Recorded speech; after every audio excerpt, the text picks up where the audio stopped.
Sean Khalifa, man. Money's the motivation, money's the conversation. You on vacation, we getting paid, so we on vacation. It's good night, Irene! Who I am, yeah, it's the life I chose. Gunshots in the dark, one eye closed.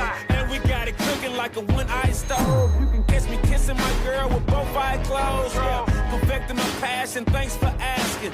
Couldn't slow down, so we had to crash it. You use plastic, we bout cash. I see some people ahead that we gon' pass, yeah.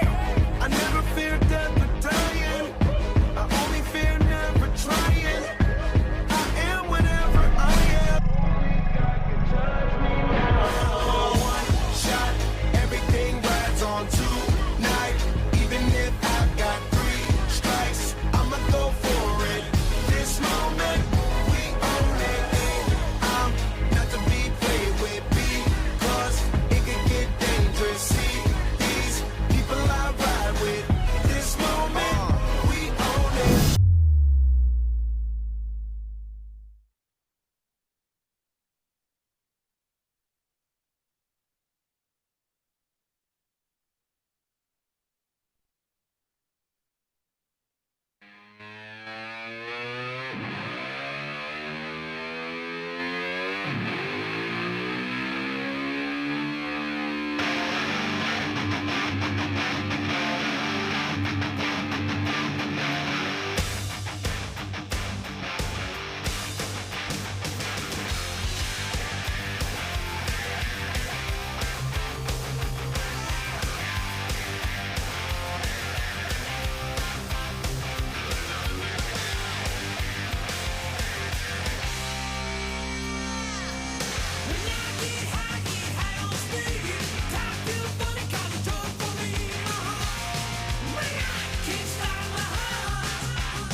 Sean Khalifa, man. Money's the motivation, money's the conversation. You on vacation, we getting paid, so we on vacation.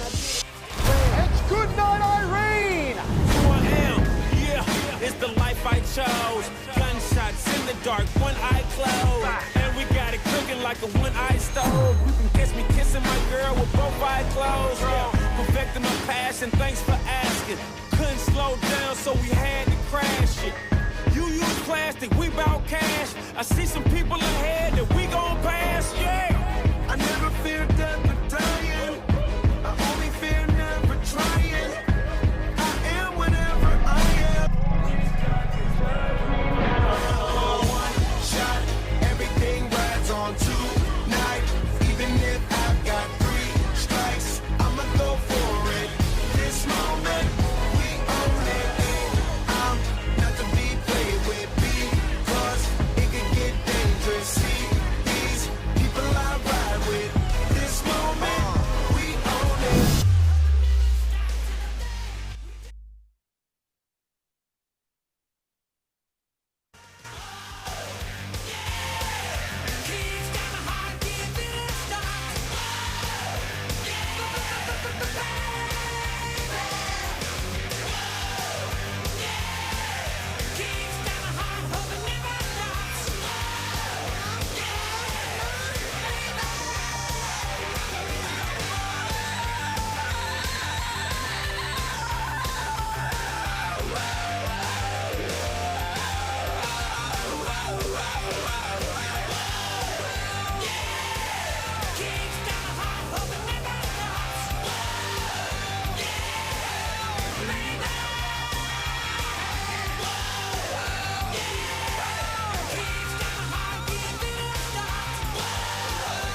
Sean Khalifa, man.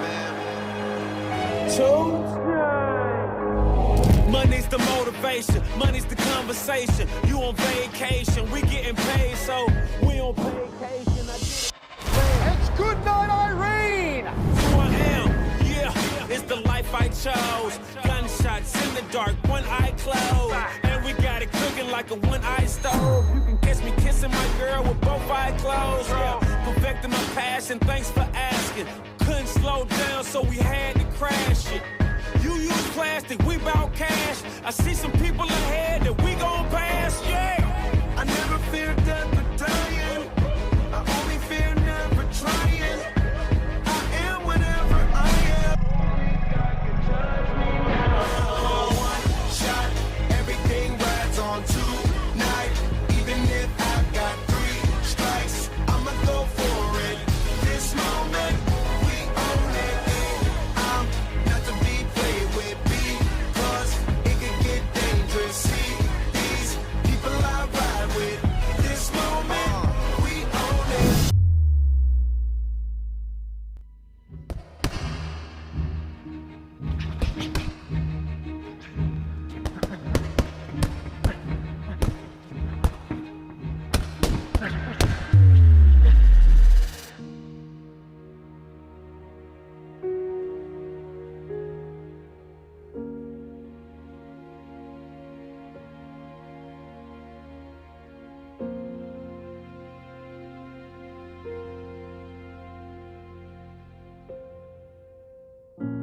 You might find me by the water,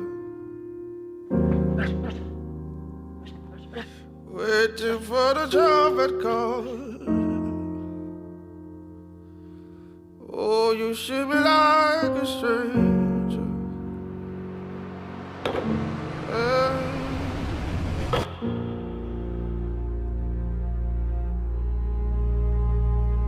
Yeah, man. Yeah, man.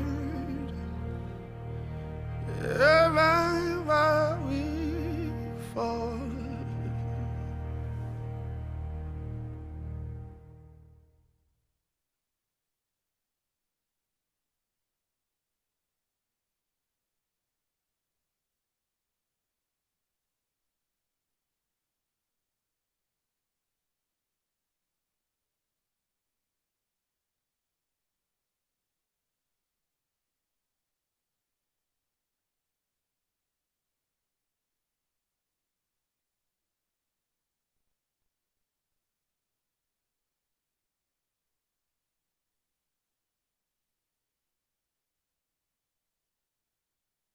Here on the block, George Mangos for the Hex Featherweight Championship bout. And also sitting with us this evening, we have Jarret Wilbraham against Sam Kakembo. As there is no love lost between these two, and the winner of this fight will establish themselves as the #1 contender in the featherweight in the country. All right, I'll pass over the voices of Hex to Frank. Thank you, Ryan. Welcome, everybody, to the press conference on Saturday night. This is the venue for Hex 31, and it is going to be a big one. 2 world title fights, as Ryan mentioned, Stirling versus Kay, and then also Mangos versus Van Heerden, and the grudge match we've all been waiting for, Wilbraham versus Kakembo.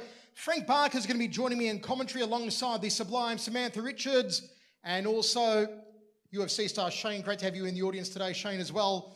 And Frankie, this main event for the light heavyweight championship, I know you are chomping at the bit to see this one on Saturday night. Yeah, absolutely. Sam K, I mean, a knockout artist. His record speaks for itself, 8-8, and his finishes have been so epic. And you know, he's going to have his hands full for sure. I mean, Navajo Stirling, bringing him over from New Zealand, seeing what he did over there in Auckland was super impressive, and it's going to be an outstanding matchup. And I just can't wait to call this on Friday night. Let's kick off with some questions to our 2 main eventers. And first of all, Navajo Stirling from New Zealand. Navajo, a 5-week turnaround, almost 5 weeks between fights for you. What is that experience like? I suppose there are no injuries. You blasted out Stu Dare in New Zealand with no problems. So you're back here after 5 weeks. It's a very quick turnaround. Yes, I'm happy to be here. I've done this plenty of times before, fighting on back-to-back weekends. when you don't get hit, it's pretty easy to come back in.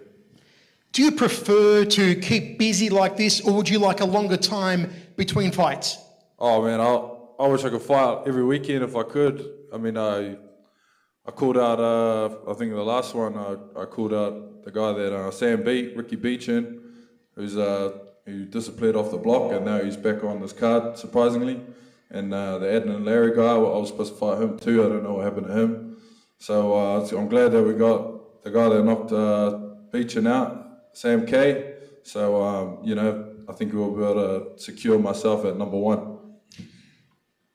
Sam, we've seen Navajo 5 weeks ago. We haven't seen you though, mate, for a long time. It's been a while between drinks here at Hex for you. And what are your thoughts on Navajo Stirling? You would have seen him in New Zealand 5 weeks ago at Hex 30. What do you think about your comeback fight, so to speak, against the undefeated Navajo Stirling? Yeah, this is I haven't had a fight in a year. Like Navajo, we share the same problem. We can't get a fight on the regional circuit, that is. 5 weeks ago, Navajo fought. He fought Stu Dare. Yeah, done good. He won. He's here now, and we're going to get it on June 14. So yeah, we'll see. Frank, I'm going to put you on the spot here, like I always do in commentary, right? But if you're a bookmaker, you're a betting man, you've got a spare $1,000 floating around that pocket. Who are you putting money on for this one? Who's the favourite? That's a really good question. Obviously, you know, Sam K, he's got an incredible record, so that's experience is going to really play a big part. Navajo's 3-0 as a pro. He's got an extensive experience fighting overall in combat sports for sure, but in MMA, it's a different animal. So I'm thinking if you're a betting man, you probably put your money on Sam. I mean, his knockout power is insane too. But in saying that, Navajo Stirling is a finisher. I mean, look at his records, 3-0, 100% finishing rate. His performance recently is outstanding. So really, it's a tough one for me. You're putting me on the spot, you really are. But well, can I go each way? I can't go each way. He said it. It's on the record. We've caught it. You watch it on Instagram, on YouTube, on Facebook. Favourite. Sam K says Frankie Barker, Navajo. What's your prediction for Saturday night? How do you capture the title? How do you beat this man, K? Yeah, I'm here for business. I believe the Big Island boys, you know, they always come out hard on the first, and then pretty much after they give their first hurrah, from second round onwards, it's all over. I reckon I'll finish him in the second round via ground and pound or submission. I've always wanted that submission on my record, so, you know, coming off the kickboxing, so I would like to get that sub. Submission, second round prediction by the undefeated Navajo Stirling, multiple-time world kickboxing champion, predicting a submission finish. Frank, does that surprise you? It doesn't surprise me. I'm watching what Navajo's been up to of late, especially. I mean, anything's possible with him. He's a rising star, without a doubt. In this promotion, to have him here at Hex is absolutely awesome. And in the main event, I mean, what more can I say? That sub might come along, and it's going to be very exciting if it does. He says he's going to finish you inside of 2 rounds. He says you're going to gas out after 1 round. What are your thoughts on what Navajo had to say to you? The guy's saying you got no gas tank after 1 round. Yeah, I've got a bit of experience in this game. I know Navajo's gone 5 rounds. I've gone 5 rounds a couple of times. And yeah, I don't know about gas tank. Well, if he wants to test the gas tank, he'll see June 14. But you know, I've prepped myself for 5 rounds. I'm ready to go 5 rounds. And my prediction of the fight, like Navajo, second round, I think I stop him. How do you do it? I don't know how I'm going to do it. All I know is second round. What's your gut leaning towards, though? It's going to be leaning somewhere, knockout or submission. I know you've been dreaming something. You've been visualising something. I don't know, maybe. What are you thinking? Just between you and I. I don't know, man. Oh, no, second round. Yeah, you put me on the spot there. I can't tell you. But we train for everything. We've been training hard. We had a good camp. So either way it comes, you know what I mean? I'm going to take it. I'll take the W and I'll take the bill. Second round prediction, Sam K. Second round prediction, Navajo Stirling. Navajo, how confident are you of this win? If I'm a betting man Am I putting the Chevello house on it? Yeah, put the house on it, man. When have I ever been wrong? I've had the most knockouts in the Southern Hemisphere for, as long as I've been active. Even in my kickboxing record, I had more knockouts than any other heavyweight I'd known. And they all go down the same, they always take a deep breath. And I'm still there, ready to go. This is what I do, man. I'm fit. I can go. So when I pull the heat on, from every round, from second round onward, I'll be building, I'll be stacking. So let's go. There you have it. Our main eventer, Stirling versus Kane for the light heavyweight championship. Both men predicting second round finishers.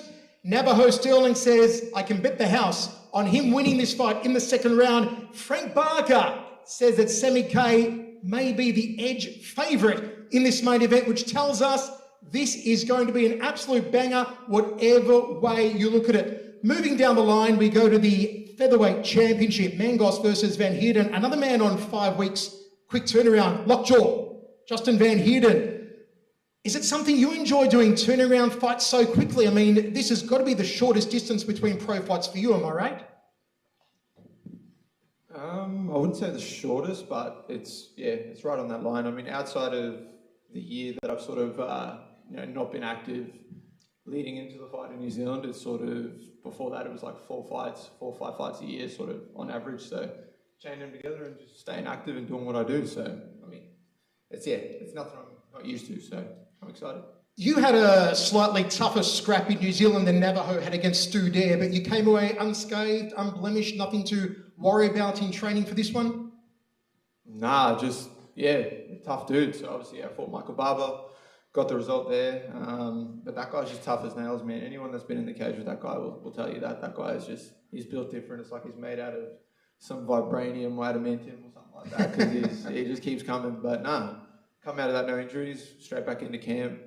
Obviously, already knew that it was in the pipeline that I was going to fight for the belt. It's just a different man in front of me. That's the only thing that's different. George Mangos, you would have seen Lockjaw fight in New Zealand. What were your thoughts on his win over there at Hex 30 in Auckland?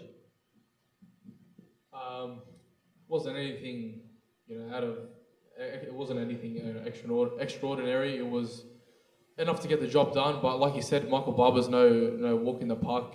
He's a tough guy, but it wasn't anything like my performances where I'm putting people away in the first round every time. When you watched Lockjaw in Auckland, did you spot any weaknesses that you think you can exploit here on Friday night?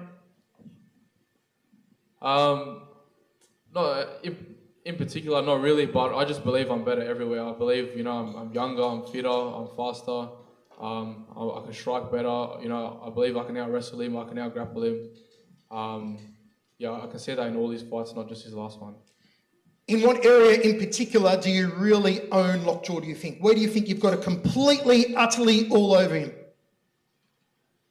I think I'm a much cleaner, crisper striker. I think that's where my main edge over him is.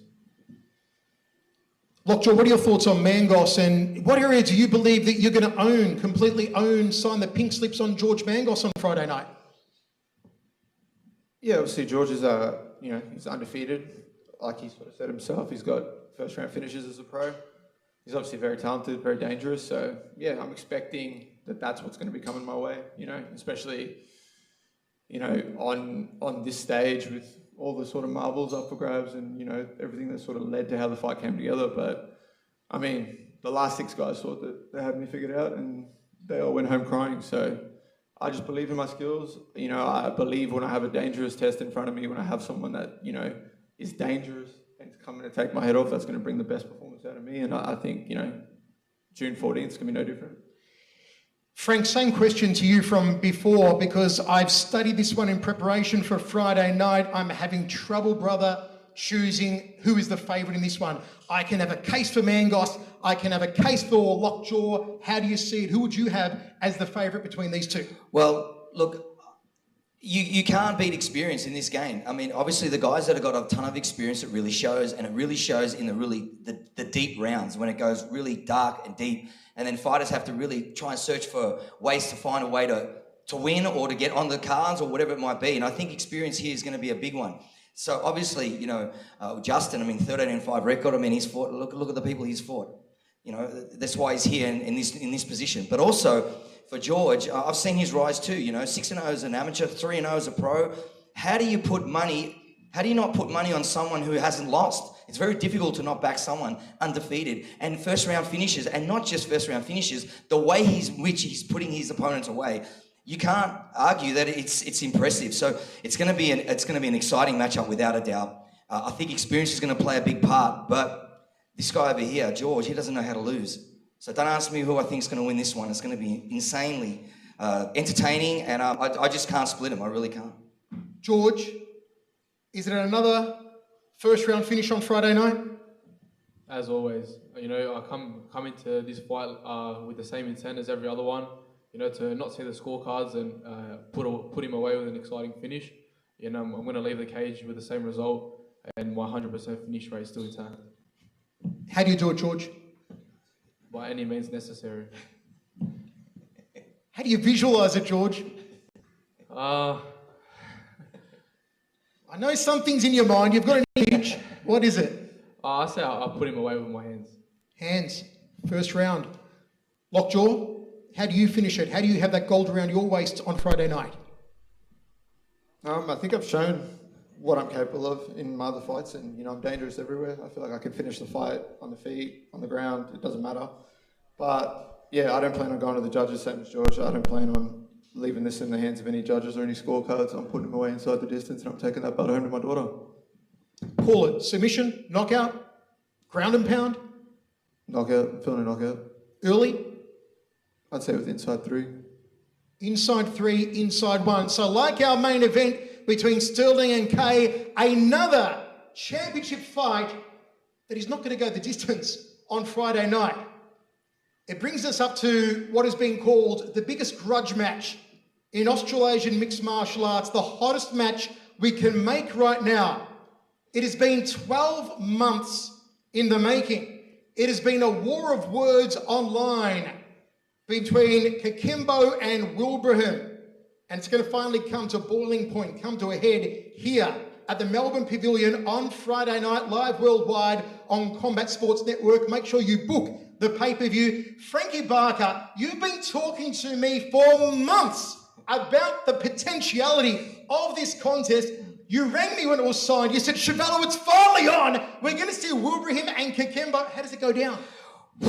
Similar records. I mean, both boys super hungry. I mean, Jarret, we've seen him, you know, in the Hex cage a couple of times, and just some of the most outstanding moments for me personally. I mean, that Khan Offley fight with Jarret, it was just insane. It was one of the fights of the year. Jarret just keeps coming. He has a unique style. You just cannot predict what he's going to bring. He's always ultra prepared, super excited, and very dangerous. And it's so hard to finish that guy, Sammy K. Kakembo. I've seen his rise right through his career. Again, and super exciting, talented fighter. He's dangerous on the feet. That range is going to be interesting because both boys are pretty rangy. Sammy's amazing on the ground as well. Can he get him in those finishing positions? Jarret's so hard to hold down. Man, don't ask me who I think is going to win. I think it's just going to be super exciting, and I can't wait to call this matchup. The difference in personalities between these two is just such a polar opposite as well. Talking to them out back, Kakembo, very intense individual. Wilbraham, far more relaxed. It's really going to be one of those all-time great stoushes right behind us on Friday night again, live worldwide, Combat Sport Network. Make sure you book the pay-per-view. You know, Frank, we've been waiting 12 months for this. So I want to get these two guys, please, to hop off the stage, hop in front of the platform here on the ground. We're going to see them finally head-to-head for the first time ever. You've been waiting for this 12 months. You've seen the war of words online. Frank, hand that microphone there to Sam Kakembo. I'll hand this one to Wilbraham. This mic on. I'll use this one if you don't mind. Boys, 12 months, finally head-to-head. And I've got a note here to ask Sam that it says, and this comes from a fan online earlier on that wrote, please ask Sam Kakembo, why have you been dodging Jarret Wilbraham? Bro, I don't answer stupid questions, bro. That's silly. He has no answer.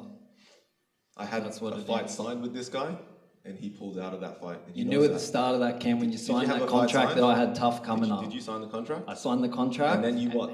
And did you, why wasn't the poster announced? And then what?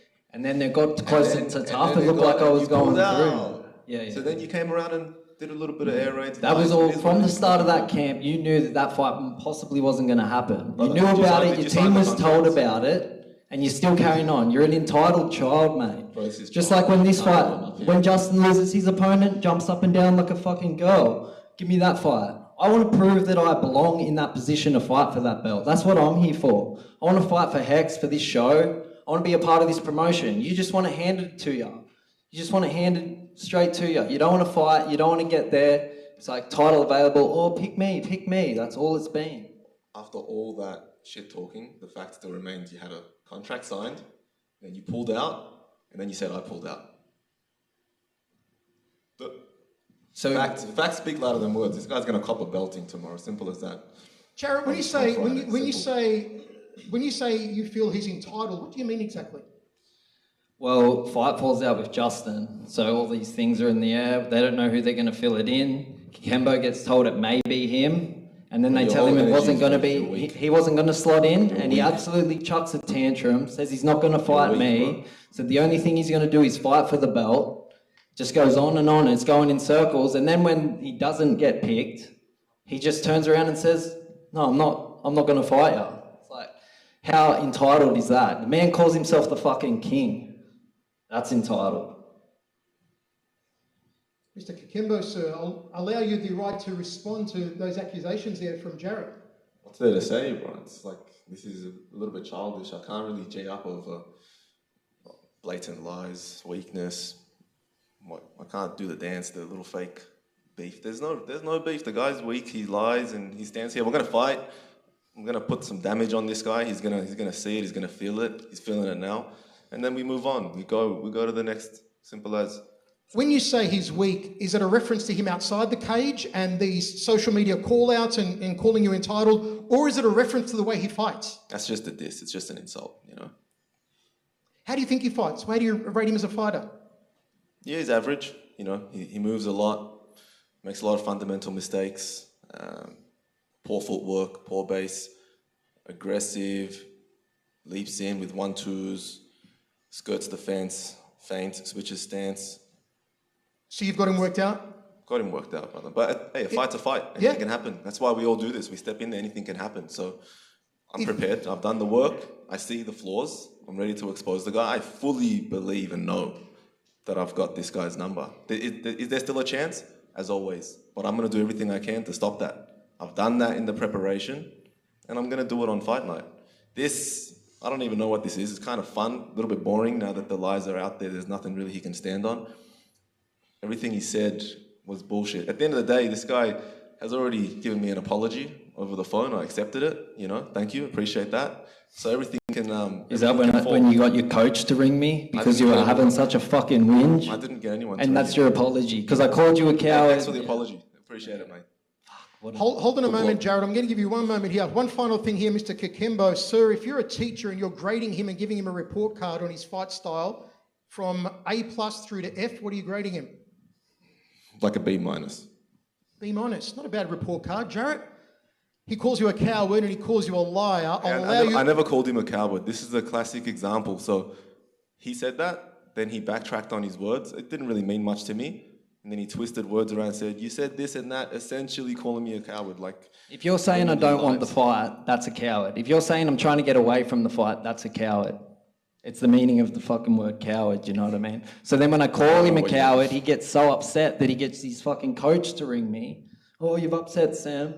Bro, these are more air raids and more lies. Hilarious. You look a bit uncomfortable, brother. Jarret, we will give you a chance here to respond to the allegations, the accusations from Kakembo. Get your thoughts out. Bro, he got a phone call and he buckled. It's hilarious. He got a phone call, just a regular phone call, and was saying, I want respect for you boys, and we already know that. And don't drop all the rest of the shit. If everything you're saying about how easy I am to get through, then why did you try and duck me to fight Justin? I said Justin is easy to get through. He's easier to get through than you. That's just what I believe. B- sounds pretty easy, bro. B-. Come on. Brother, if you backed yourself, why wouldn't you fight me? Prove that you're in the position to fight for the belt. Why would you try to duck that fight? Did I just hear a whole new can of worms open up there? Did you say that he is an easier opponent than him? Look, this is what's happened. I just call things how I feel it. There are no filter, and you can feel how you want to feel. No, which we appreciate, mind you. Easy. I said this guy's an easier fight. I believe it's an easier matchup. When you understand fighting, you understand stylistic matchup. Styles make fights. That's why this should be a good fight. So that's why you tried to get out of it. This guy, it'll be more of a stand-up fight with potential for some grappling exchanges. Let's see how he goes in all of those areas. On Friday night, when you've walked the walk and it's time for both of you to talk the talk, so to speak, what happens? How do you finish him? How's it going to end? I'm going to damage him badly. Run out of get the cardio. TKO, and then, yeah, get my hand raised. How? KO? TKO. TKO? Maybe I snatch his neck up if he gives it to me and quits like he does in his other fights. That's your only chance of winning. Jarret, I'm going to I'll ask take you, it, brother. I'm going to give you a chance to... And I'll hold on to it a little extra as well. Nasty. Jarret, if you're a teacher, you're writing a report card on this guy, what are you grading him? Look, the thing about Sam is his game's never changed. I actually think he was a better fighter in his amateurs. Nothing's really changed. He's the same.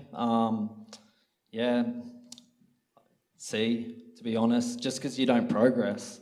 That's the thing. The last time you rated me in my last fight, I fucking changed. I'm not that same fighter anymore, man. You're going to see that when we're in there.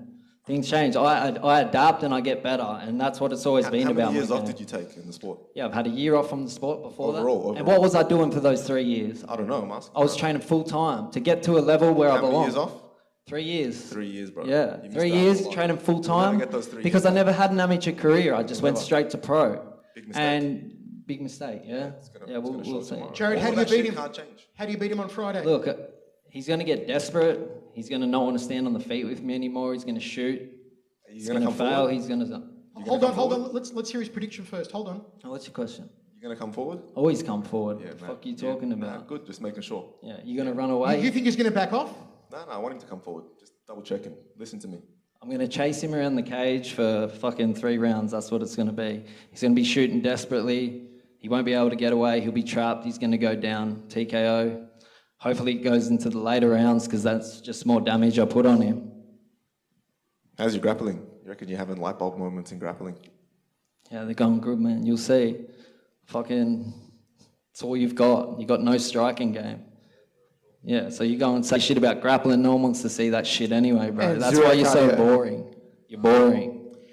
Guys, return to your seats on the stage. Thank you very much. We're going to throw it open to the audience in just a moment. But my gosh, in the history of Hex, that could be a reality show between these two. Can we pitch some TV networks? Can we have Wilbraham Kakembo, the reality show, air on TV? Because these guys could go at it all night long. Verbally, how will they fare in that cage come Friday night at Hex 31? Once again, Combat Sports Network, the only place to watch it worldwide. Book the pay-per-view. And again, we've got 2 fighters who are predicting maybe a 3rd round TKO and a nasty Samakata Kakembo saying if he gets a choke, he's going to hold it a little bit longer. Wilbraham saying he wants to draw him deep so he can punish him more. Now, I know we do have some media in the audience. Please raise your hand, come to the centre. Frank will hand you the microphone, state your name and address one question to the fight of your choice, and we'll try and get through some of these questions. Thank you. Thank you very much. Joel Rasmussen from Southern Cross Combat. Navajo, this, I feel like, for you is a bit of a coming out party to an international scene. You talked about it at your last fight that you wanted to break out and not just fighting at home in New Zealand. How is it to fight internationally and in a little bit of hostile territory? Yeah, it's good. I enjoy the passion. I heard Melbourne's pretty passionate. And yeah, whether they're against me or with me, it doesn't really make a difference. I'm here to show everyone like who the fuck I am. You know, I'm going in there to fuck shit up.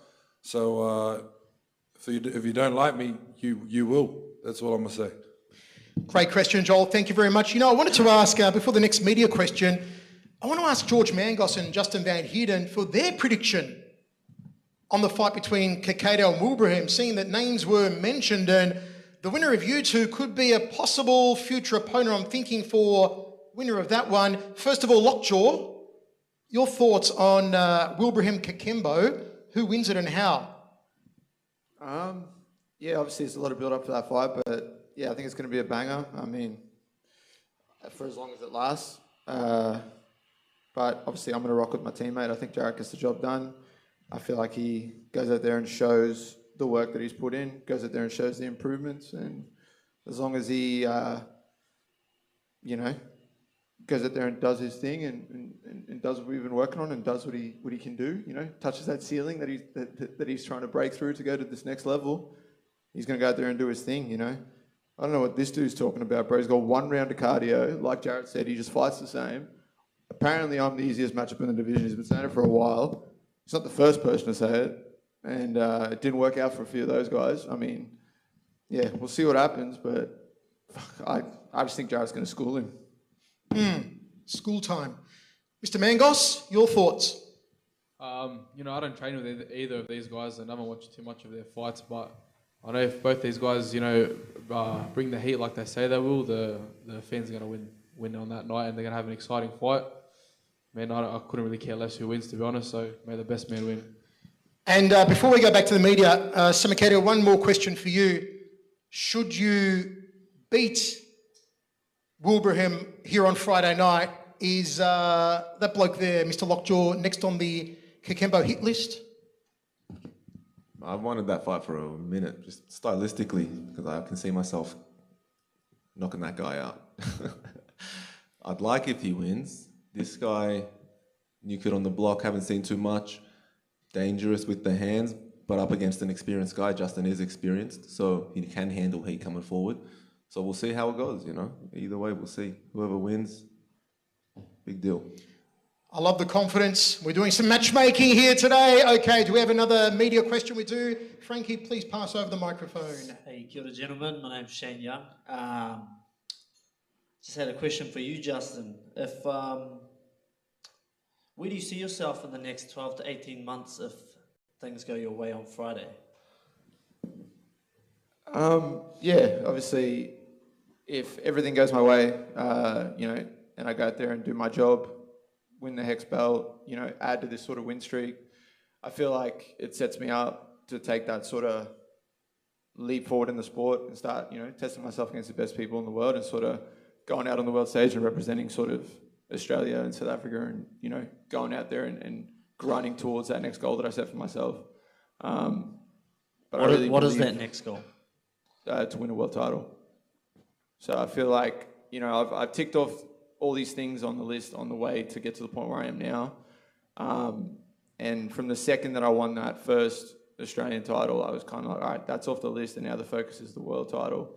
And I'm in a privileged position to sort of train where I train, see what I see, experience what I experience, and I kind of, I trust in the process, and I trust in my coaching, I trust in the work that I do. So I know if I just keep going out there doing what I do, I'm going to get closer and closer to that each day.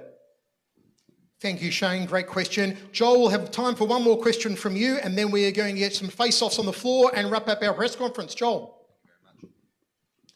George, people have been referring to you as kind of that new kid on the block. Obviously, you're going up against a very experienced opponent, but do you feel people are underestimating you in this fight? No, I don't think so. I think everyone knows that I'm dangerous. What most people are just pointing out is, the experience gap, 18 fights versus 3, but, it's not going to look like that on Friday. I'm going to do my best, and I guarantee that it's going to look like we're pretty, evenly matched with experience-wise. It's not going to look like I'm a newborn in the cage. I'm going to be there and, put on a show.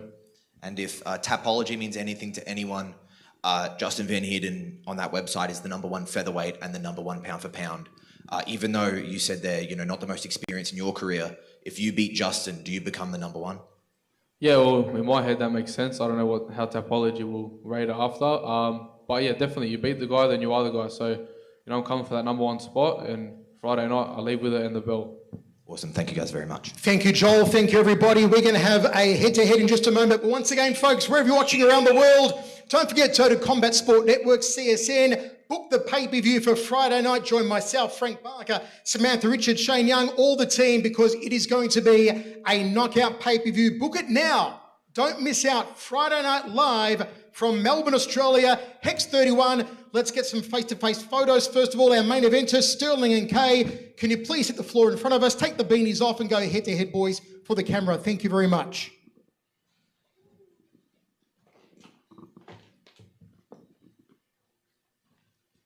Let's get the beanie off if you don't mind, brother. I'll hold the beanie for you. Let's get it out of photo. Thank you. Face to face until I tell you to turn.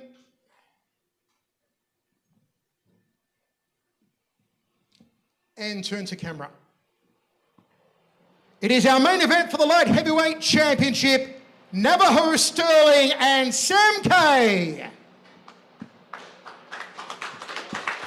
Thank you, Navajo. Thank you, Sam. Okay, for the Featherweight Championship, George Mangos and Lockjaw, Justin Van Heerden.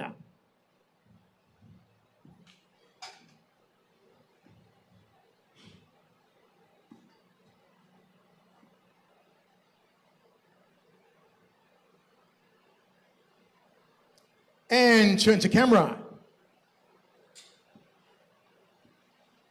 It is the Hex Featherweight Championship Showdown, Mangos versus Van Heerden. And the grudge match we've all been waiting for. Let's give it up for Jarret Wilbraham and Samakede Kakembo.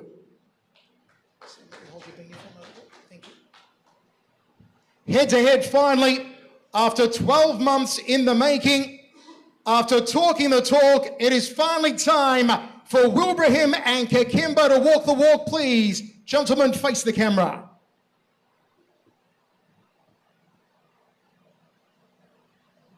There it is, folks. Make your call on our social media sites. It's Hex Fighting Series, Hex FS Online. I'm Michael Chavello. We'll see you Friday Night Live worldwide on Combat Sports Network.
From money's the motivation, money's the conversation. You on vacation, we getting paid, so we on vacation. I get it. It's good night, Irene. Who I am, yeah, it's the life I chose. Gunshots in the dark, one eye closed, and we got it cooking like a one-eye stove. You can catch me kissing my girl with both eyes closed. Yeah, perfecting my passion. Thanks for asking. Couldn't slow down, so we had to crash it. You use plastic, we bout cash. I see some people ahead that we gon' pass, yeah. I never fear death or dying. I only fear never trying. I am whatever I am. One shot, everything rides on tonight. Even if I've got 3 strikes, I'ma go for it. This moment.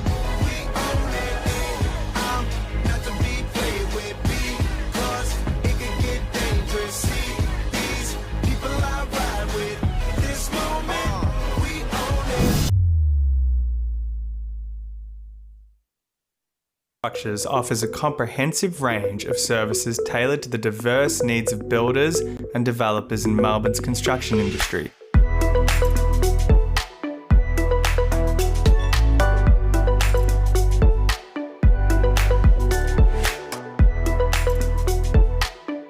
We specialise in providing concrete packages, structure packages, and concrete formwork solutions.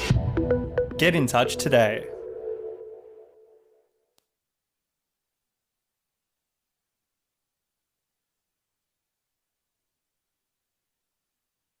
A fan treat at middleweight as D. Samsoni, the Coconut Bomb, takes on Monte Carlo Jesse Arnott. D. Samsoni is trained by Sam Haywood at Combat 1 and looks to take his record to a perfect 2-0 after his last victory at Hex 29 against Mitch Harmison. Standing across from him is Torquay's own Jesse Monte Carlo Arnott. Trained out of Bones MMA, Jesse is also looking to go 2-0 after his last fight back at Hex 21 in 2021. Jesse has Muay Thai experience coupled with a BJJ brown belt and feels his skill level will be too much for the Coconut Bomb.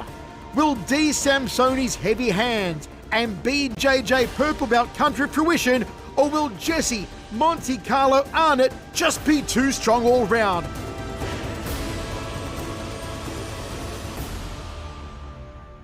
A high-level contender heavyweight bout brings Ricky Beechin against Calvin Fatale. Ricky the Barbarian Beechin comes into this fight with a great gas tank and serious knockout power. Ricky has sharpened up his striking game, spending time in Thailand, and believes his striking will end up being too much for Calvin to handle. The big hit, Calvin Fatale, has had 30 mixed martial arts fights and brings a lot of experience to the Hex cage. The 6'3" mountain from Guam knows he's got a tough fight ahead of him, but says his IQ will be too great for Ricky Beechin. Who will take the big contender spot for the Hex heavyweight division? The Barbarian, Ricky Beechin, or the big hit, Calvin Fatale? Big boys have come to town to throw down. Featherweight contest as highly regarded Trent Heerden makes his Hex return from time overseas against the up-and-comer Corey Sutcliffe, who's taking the fight on just 10 days' notice. Trent God Samurai Heerden comes into the fight having finished 10 of 13 opponents in his pro career. Trent trains out of Freestyle MMA, headed by Joe Lopez by way of Thailand. Training with top caliber athletes out of Phuket, Trent knows he's got a tough battle ahead of him, but believes his experience will be too much for Corey and he'll disable all of Corey's weapons. Across the cage stands the tough, rebellious Corey Sutcliffe. Corey is Launceston born. He's a striker. He took this fight on only 10 days' notice. Corey's been cross-training in India, and he took this opportunity to put his mark on Hex, stop Trent Heerden, and put every other featherweight on notice. Will Corey cause an upset on just 10 days' notice, or is Trent's experience going to be too much? Rafa El Cowboy. I'm fighting out of Rails MMA, my own gym. I come from a small town called Nimbin. I've got a bunch of brothers, so boys started getting into a bit of trouble, so we had to get out of there. People always used to start shit, and I was never the type of person to back down. It wasn't until I was older and I was actually getting a fair bit bored with what I was doing that I decided to jump into MMA. I just always loved fighting. I'm one of those guys that walked into the gym and said, I want to be a fighter. I just wanted to test myself, jumped in and started winning, so I had to keep going. Because I won 3 fights by finish, people were starting to think I had a bit of an ego, but I'm probably the least egotistical person you could meet. I don't care. I actually do it because I fucking love it. I'm not doing it for anything else. My next 2 fights I actually lost, and I had to have a hard look at what I was doing in my training and the reasons behind my losses. My mum was actually quite sick at the time with cancer, and not long after that she actually passed away. With my mum being sick, it played a lot on my mind. I used to spend a lot of time with her and seeing her life get taken away makes you understand how precious it is, and that you should really just do all the shit that makes you happy.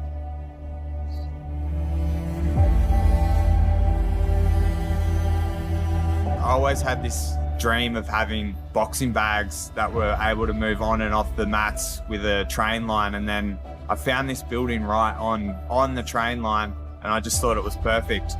I was finishing construction and I was just coming straight here. I was spending hours and hours. I was welding, grinding, cutting shit. Like, everything's made. I had to import fucking train lines from Queensland, chop them down, weld them. Like, Everything, the cage is made by hand. Like, I built all this shit myself and I just fucking love building it. The thing is, I've seen what Jack's capable of. I've seen where he's at now. I know what I'm capable of, but he doesn't. I know what he's capable of. I've seen his fight. I know he's tough. I know he's durable. I know he's got cardio, but he's got no idea what I've been doing, where I've been at, where I've been training, what I've been doing. I know everything about what I'm doing. If anyone's doubting me, you're gonna find out on fight night what I'm actually capable of. I'm bigger, badder, and stronger than I've ever been. I'm ready to come back and show Australian MMA what it's all about. I'm here to fight. I fucking love it. I'm gonna go wherever it takes me. I know I'm capable of standing and banging, and I know I'm capable of fucking taking him down and choking him. Wherever it goes, I'm gonna be happy. People have been asking, you know, why do you want to get back in there, just have a bit of fun again? But there's nothing fucking fun about fighting. I come in here day in, day out, slog my ass off. I got a full-time business that I run. I don't have to do this. I just love fucking fighting. That's why I'm coming in here.